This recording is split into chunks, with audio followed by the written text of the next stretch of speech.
이 말라기서는 구약의 마지막 책으로 주전 5세기 중엽에 기록된 책입니다.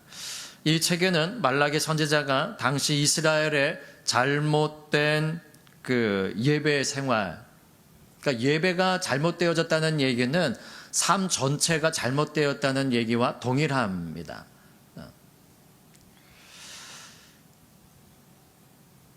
예배가 잘못되면 심령 상태가 잘못되게 되고 도덕성이 흔들리고 결국은 모든 삶이 부패되어지고 뒤틀리게 되어져 있습니다.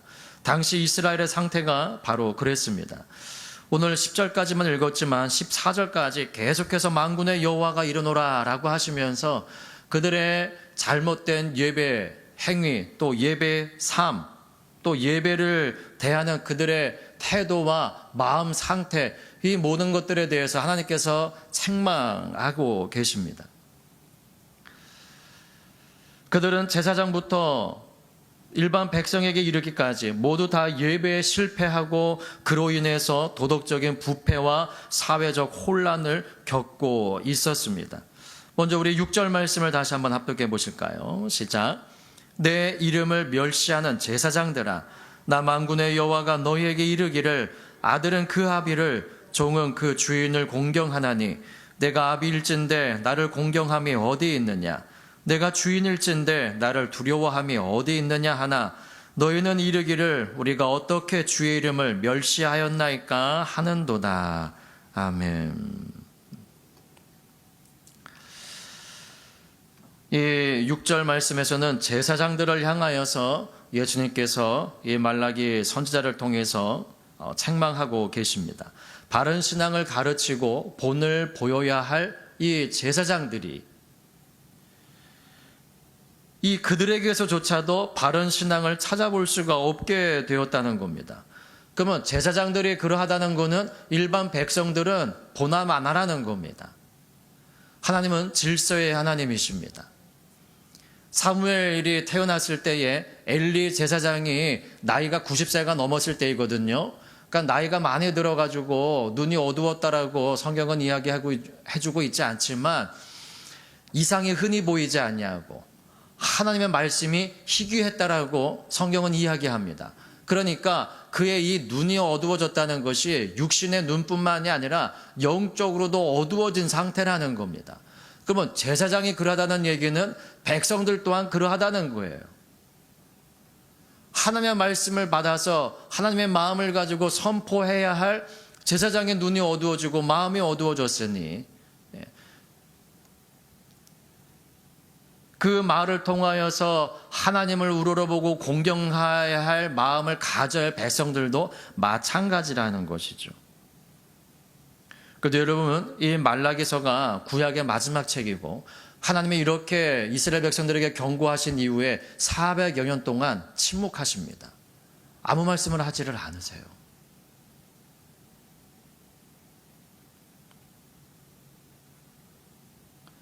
그런데 여러분들께 하나님께서 이렇게 침묵하시고 또 이렇게 제사장들 또 백성들에게 이렇게 경고하시고 책망하시고 하시는 것이 여러분들 복인 거를 아세요?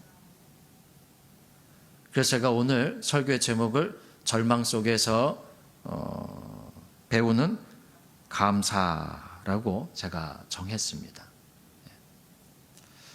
절망스러운 거예요. 10절 말씀에서는 차라리 성전 문을 닫을 자가 있었으면 좋겠도다. 왜요? 내 단에 헛되이 불사르지 못하게 하기 위해서. 그러니까 지금까지 이 이스라엘 백성들이 드려왔던 예배들이 다 헛된 예배라는 거예요. 옳은 예배를 드려오지 못했다는 겁니다. 너희가 반복해서 그렇게 잘못된 예배를 드리고 있으면서 우리가 언제 하나님 앞에 잘못된 예배를 드렸습니까? 이렇게 생각하는 그러한 모든 마음과 행실들 이제는 그냥 하지 마. 안 했으면 더 좋겠어. 이러한 마음으로 하나님께서 하시는데 이것이 여러분들 이 이스라엘 백성들을 그냥 책망만 하시고 내가 너희를 이렇게 버릴 거야 라고만 하시는 말씀이 아니라 그들을 돌아오기를 원하시는, 그들의 모습은 여전히 예배하고 있는 거예요. 6절 후반절에도 보시면은요, 하나님께서 이렇게 경고하시잖아요. 아들은 그 아비를, 종은 그 주인을 공경하는데 내가 아비이고 내가 주인일진데 너희에게서는 그러한 모습을 찾아볼 수가 없다라고 말씀을 하세요. 그러니까는 이 제사장들이 뭐라고 합니까? 우리가 어떻게 주의 이름을 멸시하였나이까? 라고 말을 해요. 그들은 여전히 하나님을 경외하고 공경하고 예배하면서 제사하면서 그렇게 살았다는 거예요. 예배를 멈춘 적은 없습니다. 그런데 하나님께서는 그들의 예배를 받지 않으신다라고 말씀을 하고 계십니다.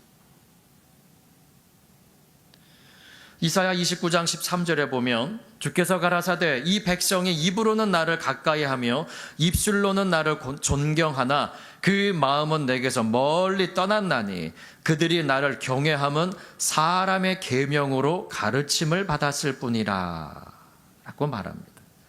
나를 가까이하며 입술로는 나를 존경하나, 가까이하다, 존경하다 하는 것은 공적인 예배 행위를 의미하는 말입니다.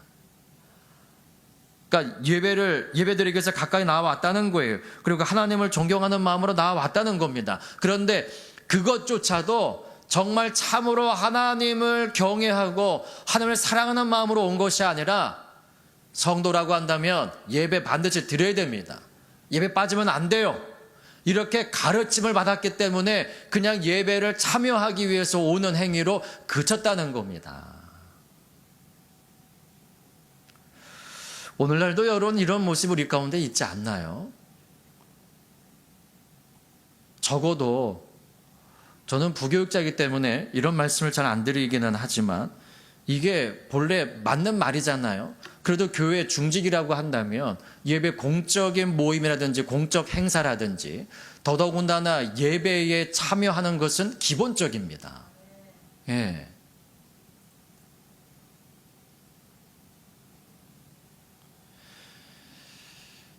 하나님을 사랑한다고 하는데 이제 그런 거잖아요. 자, 명절이 되어졌으면 뭐 지금이야 코로나기 때문에 시골에서도 야야야 괜히 여기 왔다가 코로나 걸리면 너 그 생활하는데 지장 있고 하니까 내려오지 말아라. 이렇게 말씀하시는 부분들이 많으시지만 그것을 자녀들이 당연하게 여기면서 아이고 코로나니까는 안 내려가도 돼. 이건 당연한 거야. 라고 갖는 거는요. 그건 자녀된 도리가 아닙니다. 코로나가 걸리더라도 내려가야죠. 그게 부모를 사랑하는 마음인 거죠. 평소 때 바쁘다고 못 내려가면서 명절 때도 못 내려가면 1년 내내 못 가보는 겁니다. 그렇지 않아요? 여기 계신 분들은 거의 자녀들이 있으신 분들이고, 예. 명절이 되었는데 자녀들을 못 온다고 하면 서운한 마음이 있지 않으십니까? 뭐 바쁜 일이, 뭐 명절 때문은 아니더라도 온다고 했는데 갑자기 못 온대요. 뭐 서운한 마음이 있지 않으세요?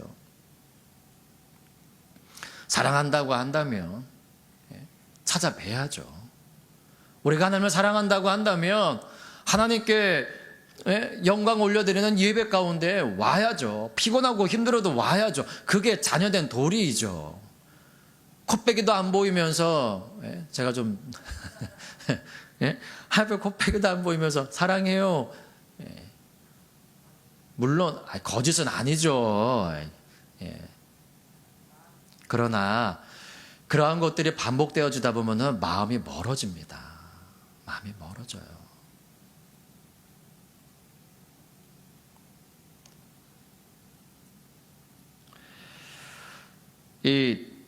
조금 전에 말씀드렸던 이사야 29장 13절, 이 백성이 입으로는 나를 가까이하며 입술로는 나를 존경하나 그 마음은 내게서 멀리 떠났나니 그들이 나를 경외함은 사람의 계명으로 가르침을 받았을 뿐이라 라고 하는 이 말을 할 때, 이 당시 히스기야 그 왕 주도하에 남한국 유다에서는 예루살렘을 중심으로 해서 전국적인 종교 정화 작업이 이루어졌습니다.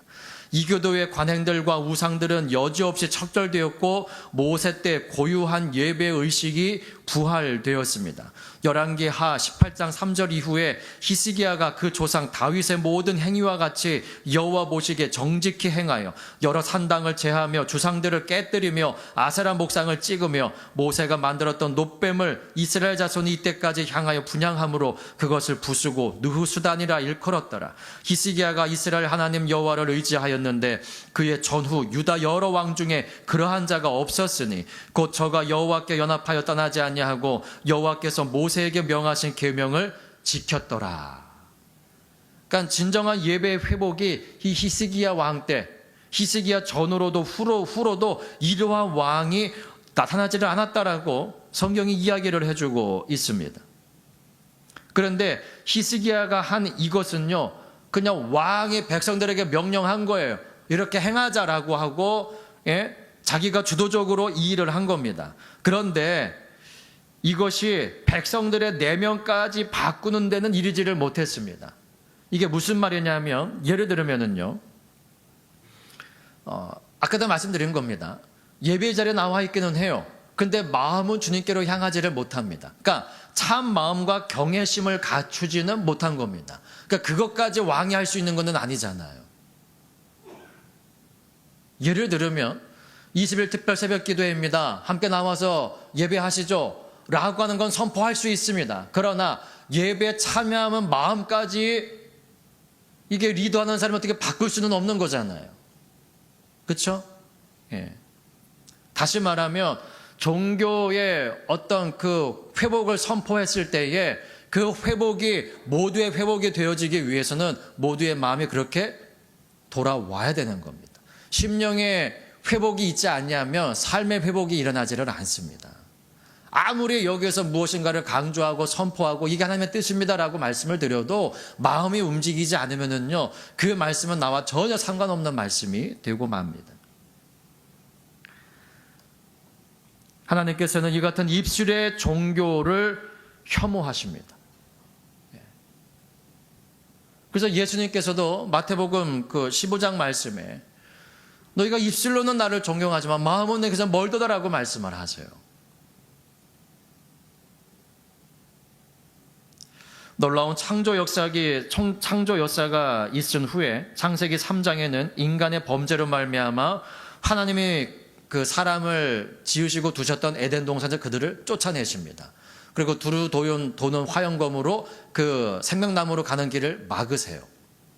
이게 창세기 3장의 끝입니다. 그리고 4장에서 무슨 일이 일어나나요? 형이 동생을 죽이는 사건이 발생을 합니다. 무엇 때문에요? 예배 때문에. 예배가 잘못되면 삶이 잘못됩니다. 에덴 동산에서 살고 있던 그들이 자기들의 범죄로 말미암아 쫓겨났어요. 하나님께서 그들을 쫓아내신 것이 아니라 그들이 쫓겨난 행동을 한 겁니다. 창세기 6장에서 하나님께서 물로 세상을 심판하시는데 내가 너희를 물로 심판했어. 그런데 내 마음대로 한 게 아니라 너희의 죄 때문에 그러한 거야. 내가 너희의 삶을 힘들게 만들었어. 그런데 내가 너희를 그냥 싫어해서가 아니라 너희의 범죄로 말미암음이야 라고 하시면서 우리에게 말씀하시는 겁니다.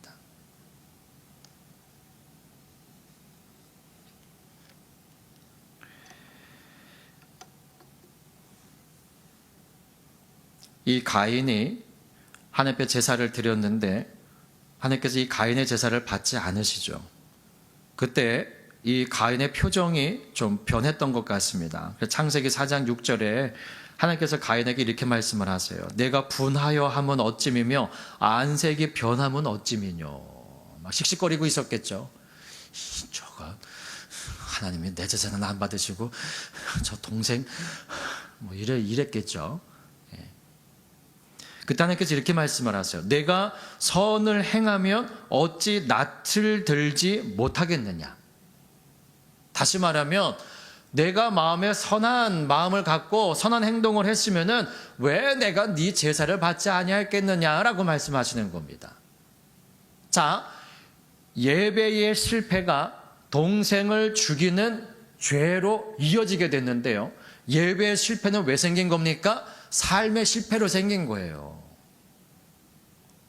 그러니까 예배와 삶은 항상 연결되어져 있는 겁니다. 그러니까 여러분들이 삶의 성공을 이루기를 원하신다면 예배의 성공자가 되셔야 되는 거예요. 아니, 뭔 얘기야? 삶이 잘 되면은 뭐 예배가 성공한다며. 아니 무슨 또 예배가 성공해야지 삶이 성공을 해. 이게 여러분들 어떻게 보면은 닭이 먼저냐, 계란이 먼저냐 이 싸움일 수 있습니다. 그런데 여러분들이 삶이 회복되어져야 돼라고 생각을 하면은요, 우리의 힘으로 뭔가 자꾸 이루어야 된다라고 생각을 하게 되어집니다. 근데 예배의 회복은요, 우리의 힘으로 가능한 게 아니에요. 여러분들, 제가 왜 오늘 이 제목을 절망 속에서 배우는 감사라고 제가 했냐 하면은요, 이 말라기 선지자를 통하여서 이스라엘 백성들에게 경고하시고 제사장뿐만이 아니라 백성들에도 경고하시잖아요. 8절 말씀에도 보시면은요, 너희가 눈먼 희생으로 드리는 것이 어찌 악하지 아니하며 저는 것 병든 것으로 드리는 것이 어찌 악하지 아니하냐. 또 9절 말씀에서 너희가 그런 걸로 드리면서도 아이고 우리를 긍휼히 여겨주시고 은혜를 베풀어 주세요 라고 아무리 기도해봐라 내가 너희에게 은혜를 베풀어 주나.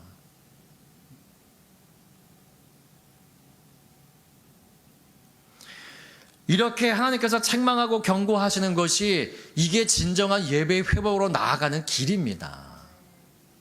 그렇기 때문에 이 책망과 절망이 우리에게 복이 되어지고 감사가 되어지는 겁니다. 사무엘상 4장에 보게 되어지면 블레셋과의 전쟁에서 이스라엘 백성들이 패하고 제사장의 두 아들이 죽임을 당하고 법궤를 빼앗겨 버립니다. 이스라엘 백성들에게는 엄청난 고통이에요. 법궤를 빼앗겼다라고 하는 것은 법궤는 하나님의 임재의 상징입니다. 그럼 법궤가 빼앗겼다는 것은 하나님의 임재가 자기들에게서 떠났다라고 하는 상징이에요. 그들에게는. 그런데 그 법궤가 블레셋 진영에 있은 지가 20여 년이 지나요. 그랬더니 이스라엘 백성들이 뭐합니까? 여호와를 사모해요. 여호와 앞에 통회하고 자복하는 마음이 생깁니다. 그때 사무엘 선지자가 뭐라고 하나요? 미스바로 모이라라고 말을 해요. 너희가 여호와께로 돌아오려거든 전심으로 돌아와라. 바알을 물리치고 아세라 목상을 찍어내고 너의 마음을 온전히 하여서 여호와께로 돌아오라 라고 하면서 회개를 선포합니다. 그때 이스라엘 백성들 전체가 미스바로 모여요. 만약에 이스라엘 백성들이 법궤를 빼앗기지 아니하였었다면 그들의 마음이 그렇게 전심으로 여호와께로 돌아오라고 했을까요? 아니었을 겁니다. 그들은 여전히 법궤가 우리와 함께하고 있어. 하나님은 우리와 함께하고 있네 라고 여기면서 그들의 잘못된 행실을 그대로 계속 이어갔을 겁니다.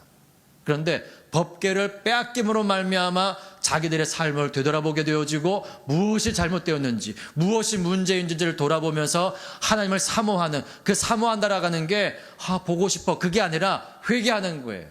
통회하는 겁니다. 그게 원어의 뜻입니다. 여호와를 사모하니라. 그게 하나님 앞에 자복하고 회개하고 통회하는 겁니다.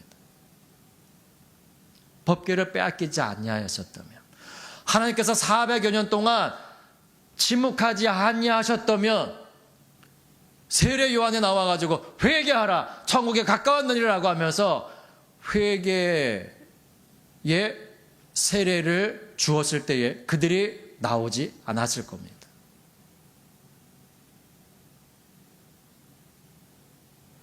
하나님께서 우리의 삶 가운데 어려움과 환난을 주시지 않는다면 우리는 지금 현재 우리가 하고 있는 모든 것들이 다 잘 되고 있다라고 여기며 이걸 꾸준히 해나갈 겁니다. 기도하지 않아도, 새벽 예배 열심히 참여하지 않아도, 교회 예배에 열심히 참여하지 않아도 뭐 어려움 없는데 이렇게만 해도 괜찮아 라고 하면서 그 행실을 그대로 해나갈 거예요. 근데 뭔가 어려움이 좀 생겨요. 내가 예배 안 드려서 그런가? 또 다른 더 큰 어려움들이 생깁니다. 내가 기도하지 않아서 그런가? 우리의 삶을 그 어려움을 통해서 돌아보게 되어진다는 겁니다. 그래서 절망이 우리에게 감사가 되어지는 거예요. 절망이 우리에게 감사가 되어져야 되는 겁니다.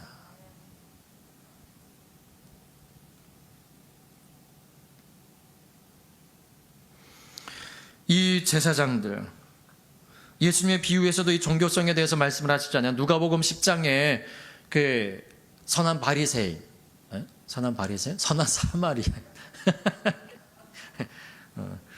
바리새인 중에서도 선한 사람들이 있었어요. 예수님 편에 서 있던 바리새인들이 있었습니다. 그래서 헤롯이 예수님 잡아 죽이려고 했을 때 좀 다른 곳에 피해 계시죠 라고 했었던 바리새인들이 있었습니다. 그 선한 사마리아인 비유에서 그 강도를 만나가지고 거반 죽게 되어졌는데 제사장이 그 사람을 보고 어떻게 합니까? 피해 지나갑니다. 레위인이 보고 지나갑니다. 그런데 그들이 경멸히 여기는 이방인인 사마리아인이 그 사람을 도와주고, 참 저건 요 말씀을 이렇게 보다가 이게 떠올라가지고 한번 봤는데요. 이게 너무 은혜가 되어져요. 제가 읽어드릴게요. 어떤 사마리아인은 여행하는 중 거기 이르러 그를 보고 불쌍히 여겨 가까이 가서 기름과 포도주를 그 상처에 붓고 싸매고 자기 짐승에 태워 주막으로 데리고 가서 돌보아주고. 얼마나 큰 헌신입니까? 보고 불쌍히 여겨요. 가까이 다가갑니다. 그리고 이 기름과 포도주는요, 치료를 위한 거예요. 여행하는 사람들이 마시기 위해서가 아니라 상처 났을 때 치료하기 위해서 반드시 갖춰야 되는 거예요. 근데 그것을 이 사람에게 그냥 부어요. 그리고 싸매주고 자기 짐승에 태우고 주막으로 데리고 가서 밤새 돌보아 줍니다. 그리고 그 다음날 떠나면서 이 사람을 잘 돌봐 주세요. 부비가 더 들면 내가 돌아올 때에 갚아주겠습니다 라고 말을 해요. 얼마나 큰 헌신이에요. 그런데 제사장은 자기 동족임에도 불구하고 자기 손에 피를 묻히면은 내가 부정한 자가 되어진다고 그 사람을 못 본 채 지나갑니다. 레위인도 지나가요. 이게 당시에 이스라엘 백성들의 종교성이라는 거예요. 너희는 이방인보다도 못하고 있어. 형식적으로는 나는 제사장이고 나는 레위인이고 우리는 하나님 앞에 거룩한 자가 되어지고 우리의 부정한 자가 되면 한데 그래서 우리는 이렇게 살아가는 거야 라고 하면서 그들은 그렇게 종교적인 열심을 가지고 있었는데 진정으로 하나님의 그 예배의 정신과 마음은 갖지 못하고 있었다는 거예요. 이게 예수님 당시에 이스라엘 백성들에게도 구약에 있었던 상태가 그대로 이어져 오고 있는 겁니다. 이 말라가 1장 6절에 뭐 다른 거는 볼 것 없고요. 우리 제사장만 한번 보자고요. 이게 당시에 이들의 종교성이니까. 아까도 말씀드렸듯이 그 6절 마지막에 뭐라고 합니까? 그 제사장들이 뭐라고 하나요? 너희는 이르기를 우리가 어떻게 주의 이름을 멸시하였나이까 라고 말을 합니다. 7절도 합독해 보실까요? 시작. 너희가 더러운 떡을 나의 단에 드리고도 말하기를 우리가 어떻게 주를 더럽게 하였나이까 하는도다. 이는 너희가 주의 상은 경멸히 여길 것이라 말함을 이남이니라. 경멸히 여기다라고 하는 것은 깔보고 업신여기는 겁니다. 이게 여러분 피조물인 인간이 창조주이신 하나님을 향하여 가져도 되는 마음인가요? 하나님을 깔보고 업신여기도 됩니까? 그런데 그렇게 하고 있다는 거예요. 그런데 이들은요 이걸 몰라요. 6절에도 보면 우리가 어떻게 주의 이름을 멸시하였나이까.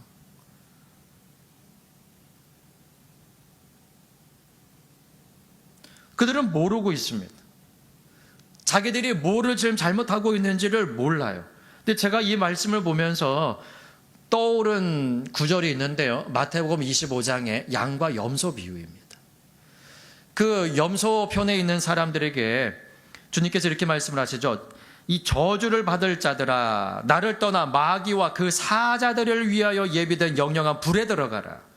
그 영영한 불은요 하나님의 자녀들을 위해서 준비한 것이 아니라 마귀와 그 사자들을 위해서 예비된 거라는 거예요. 그런데 하나님께서 그것으로 너희 들어가라라고 말씀을 하시는 거예요.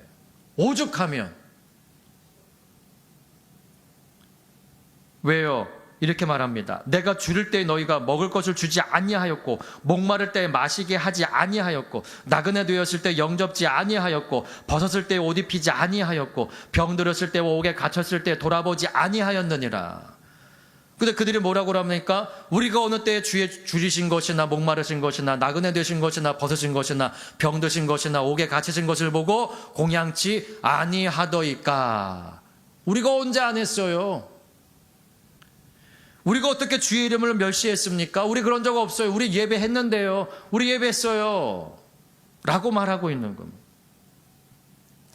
그런데 마태복음 25장 45절에 그들에게 이렇게 말씀을 하세요. 이 지극히 작은 자 하나에게 하지 아니한 것이 곧 내게 하지 아니한 것이니라. 그러니까 하나님의 마음이 어떤지를 더 깊이 생각하는 마음이 전혀 없는 거예요. 그냥 자기들의 열심만 가지고 우리 이렇게 하면 하나님이 기뻐하실 거야. 이 정도만 해도 하나님 좋아하실 거야. 라고 하면서 그냥 그 안에 머물러 있었다는 거예요. 예배 참 정신과 예배 참 마음이 사라져 버렸습니다. 짐승을 하나님께서 끌고 오라고 하셨을 때 점 있는 것, 흠 있는 것 이런 거 끌고 오라고 하셨나요? 아니요. 정결한 짐승만 끌고 오라고 하셨어요. 그런데 예배가 거듭되어지고 구약이 끝나가는 이때쯤 그들은 병든 것, 저는 것 그런 것들을 끌고 와가지고 드리고 있는 거예요. 그러면서 야 이런 것들 너희 육신의 총독, 육신의 왕에게도 한번 갖다 줘봐라. 그걸 왕이 기뻐하겠느냐. 그런데 그러한 것을 나한테 가지고 와? 하나님께 이렇게 책망하시는 겁니다. 시간을 드려요. 물질을 드려요. 예배를 드려요. 찬양을 드려요. 그런데 처음에 그 온전한 마음과 같이 여전히 그렇게 드리고 있느냐 하는 겁니다.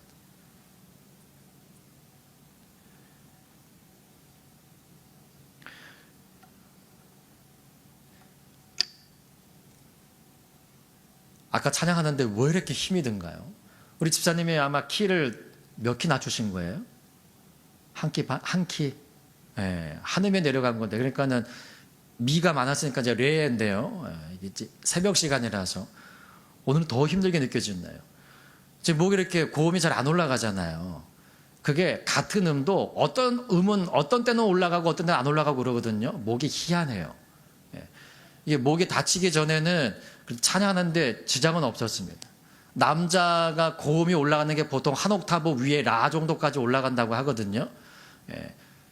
거기서 그 상태에서 제가 화음도 넣고 했었으니까, 그러니까 찬양은 크게 지장은 없었습니다. 근데 이제 목을 다쳐가지고 이제 이 상태가 된 건데, 목을 다쳐가지고 몇 달 동안 소리가 전혀 나오지 않은 적이 있었습니다.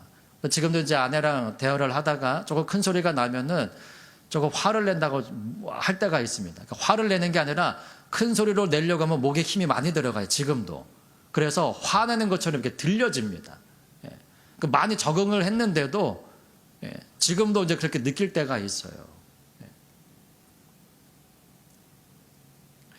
제가 몇 개월 동안 소리가 안 나올 때 무슨 생각을 했었냐 하면 이제 목이 조금씩 회복이 되어지고 소리가 나오고 이제 찬양을 그래도 좀 낮은 음이라도 하게 되면서 그전에도 찬양 예배 시간에 찬양 인도하고 했었으니까 그전까지는 제가 제 목을 보호하려고 했었어요. 그래서 앞에 나와서 찬양 인도할 때는 막 열정적으로 하고 끝나고 돌아가면은 찬양 열심히 안 합니다. 왜? 목 보호해야 되니까. 저 앞에 서가지고 찬양 인도해야 될 사람이라서 목 보호해야 되니까 목 함부로 쓰면은 안 된다고 그렇게 생각을 했었습니다. 그런데 목을 하나님께서 한번 치시고 나니까 이 목 언제든지 또 다칠 수도 있고 아예 소리가 안 나오게 될 수도 있는데 이건 내 것이 아니야. 그러니까 목 수술을 할 때에도 의사들이 이거 성대를 잘라내려고 했었답니다. 사실은. 그런데 주치의가 그래도 그렇게 하면 안 된다고 하면서 그러니까 하나님이 그 마음을 이렇게 잡아주신 거죠. 그래서 이렇게 붙어 있는 거예요. 그래서 이렇게 소리라도 낼 수 있게 된 겁니다. 그 얘기를 듣고 나면서 제가 내가 내 목을 보호한다고 해서 이게 내 것이 되는 게 아니구나. 언제든지 하나님께서 치시면은 또 소리가 안 나올 수도 있고 아예 목소리를 내지 못할 수도 있는데 내가 목 보호한다고 하나님께서 좋아하실 것 아니겠구나 해가지고 그때부터는 목 보호하지를 않습니다. 근데 목이 잘 쉬지를 않아요. 그전에 그래도 목이 쉬면은 하루 이틀이라도 목이 쉰 상태로 있었는데 지금은 목요일 날 여러분들 그렇게 제가 기도할 때 그냥 기도 안 하잖아요. 그죠? 예, 막 그냥 강하게 기도합니다. 그래도 그 다음날 금요일 날 새벽에 와서 또 찬양할 때는요, 약간 좀 잠긴 상태이긴 하지만 하나님께서 또 금방 회복을 시켜주십니다. 예. 하나님을 위해서 사용을 하니까. 예. 제가 목을 다 치고 나니까 그런 생각이 드는 거예요. 그런 생각이. 근데 그때 들었던 그 생각이 여전히 제 안에 남아있기를 제가 계속 기도하면서 힘쓰거든요. 왜냐하면 시간이 지나면 그게 흐트러질 수가 있어요. 하나님이 책망하시고 이렇게 경고하시는 것이 우리를 미워하시고 싫으셔서가 아니라 참 마음과 온전한 믿음으로 하나님께 나아가자라고 말씀하시는 것처럼 하나님께서 우리로 하여금 마음을 받기를 원하시는 거예요. 마음은 내게서 멀리 떠났으면서 입술로만 나를 존경한다고 해가지고 너희가 나를 사랑하는 것처럼 여겨지느냐? 나는 너의 마음이 느껴지지를 않아. 너희가 나를 높여 찬양한다고 하고 있는데 너의 마음이 느껴지지를 않아. 그냥 사람들 앞에서 너희 목소리 자랑하기 위해서 그냥 너희가 부르고 싶은 노래 부르면서 노래방에 가서 노래하듯이 그렇게 하고 있는 거지, 정말 너희가 나를 사랑하는 마음으로 나를 공경하는 마음으로 너희가 찬양 부르고 있니? 나는 그것이 느껴지지를 않는데.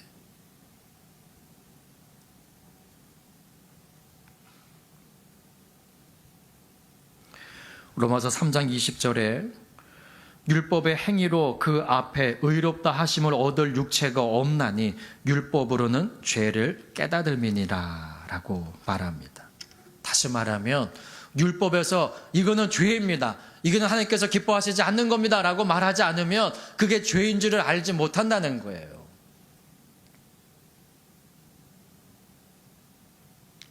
그러므로 고난당한 것이 내게 유익입니다. 이로 인해서 내가 주의 율례를 배우게 되기 때문에. 시편 119편 67절에 고난당하기 전에는 내가 그릇 행하였더니 이제는 주의 말씀을 지키나이다 라고 말합니다. 그래서 절망 속에서 우리는 감사를 배워야 합니다. 절망 속에서도 감사하는 자가 되어져야 됩니다. 삶의 풍요로움만 가지고 감사하는 거는요, 이방인들도 그렇게 해요. 그들은요, 자녀가 훌륭한 대학에 입학했어요, 현수막 내걸고요, 동네 사람들 초청해가지고 잔치 벌입니다. 좋은 일 했을 때 사람들에게 선행 베푸는 거는요, 이방 사람들도 해요. 예수님 믿지 않는 사람들도 합니다. 그런데 하나님 안에 있는 사람들이 육신의 풍요로움만 가지고도 주 앞에 온전히 감사하지를 못합니다. 영적으로 하나님께서 베풀고 채워주시는 것은 느끼지를 못해요.